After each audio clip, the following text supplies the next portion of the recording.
Hello friends, tally के next session में आपका स्वागत है। आज मैं आपको परचेज एंट्री फर्स्ट और सेकंड के बारे में एक्सप्लेन करने जा रहा हूँ। Understanding purchase entry. काम के आधार पे कंपनियाँ तीन तरह की होती है। पहला, सर्विस कंपनीज होती है। ऐसी कंपनी जो सुविधाएं प्रदान करती है उन कंपनी को सर्विस कंपनी कहा जाता है, जैसे स्कूल, कॉलेज, अस्पताल आदि। दूसरा, ट्रेडिंग होती है। ऐसी कंपनी जो किसी वस्तु को खरीदती या बेचती है उसे ट्रेडिंग कंपनी कहते हैं, जैसे general store, medical store, hardware store आदि। Third, manufacture company.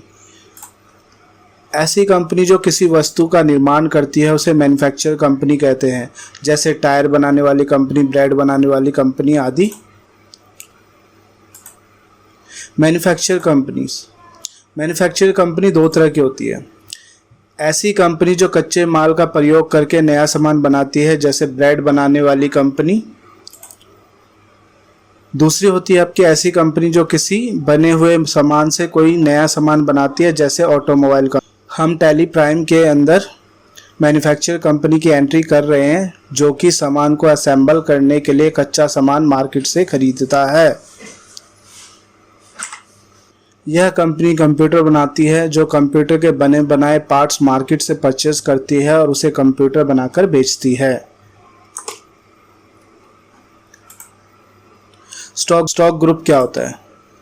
जो भी सामान हम किसी नए प्रोडक्ट को बनाने के लिए खरीदते हैं वे सभी सामान कच्चा माल माना जाता है, इसलिए हमने स्टॉक ग्रुप में रॉ मटेरियल का स्टॉक ग्रुप बनाया था।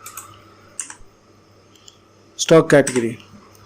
जो भी सामान हम खरीदते हैं वो कई तरीके के हो सकते हैं। हमारे पास प्रोसेसर यानी सीपीयू दो तरीके के हैं, इसलिए हमने स्टॉक कैटेगरी में पहले प्रोसेसर को प्राइमरी कैटेगरी में बनाया, फिर i3 i5 की कैटेगरी बनाई जिसको प्रोसेसर के अंदर रखा। यूनिट। हम जो भी वस्तु क्रय करते हैं वह विशेष मात्रक से मापी जाती है, जैसे दूध को लीटर में, गेहूं को किलोग्राम में, इसलिए हमने यूनिट में नोज बनाया था। लोकेशन।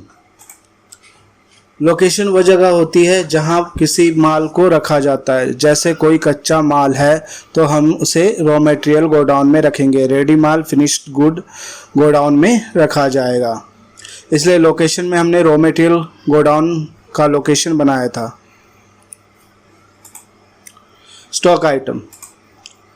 स्टॉक आइटम वह वस्तु का नाम है जो आप परचेज करेंगे, इसलिए हमने i3 CPU, i5 CPU, LED 15.6 inch, SSD, HDD 120 GB का लेज़र बनाया था।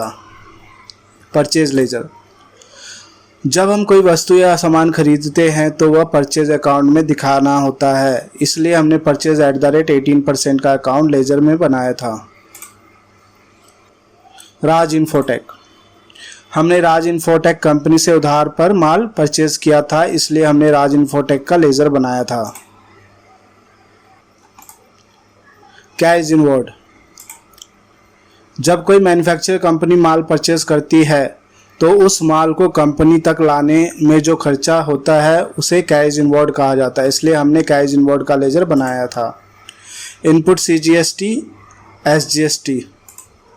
जब हम कोई वस्तु या सामान खरीदते या बेचते हैं तो सरकार को हमें टैक्स देना होता है। अगर परचेज करते हैं तो इनपुट टैक्स और बेचते हैं तो आउटपुट टैक्स देना होता है, इसलिए हमने इनपुट CGST @9% और इनपुट SGST 9% का लेज़र बनाया था।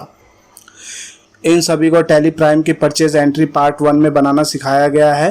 परचेज एंट्री पार्ट 2 में परचेज की एंट्री करना सिखाया गया है। आप पिछली वीडियो में जाके ये सब कर सकते हैं। आई होप इस वीडियो को देख के आपको परचेज एंट्री समझ में आई होगी। मिलते हैं टैली के अगले वीडियो में, तब तक के लिए बाय। वीडियो को लाइक, शेयर एंड सब्सक्राइब करें।